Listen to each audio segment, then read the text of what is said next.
بعد الحكم على مدعيته، سعد المجرد يطل بإخراج أول كليبين له.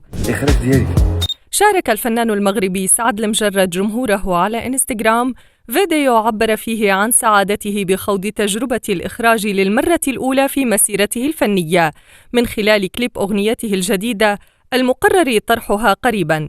تمثل هذه الخطوة مرحلة جديدة في مسيرته، حيث يسعى لتقديم رؤية مبتكرة تجمع بين الغناء والإخراج في تجربة ينتظرها محبوه باهتمام كبير.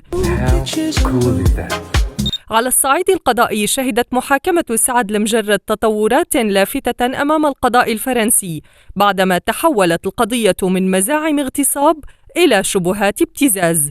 وقرر القضاء الفرنسي معاقبة المدعية السابقة بالسجن لمدة عام بتهمة الابتزاز، بعد تقديم فريق دفاع سعد المجرد معطيات تؤكد محاولة ابتزازه بمبلغ 3 ملايين يورو مقابل التراجع عن الاتهامات.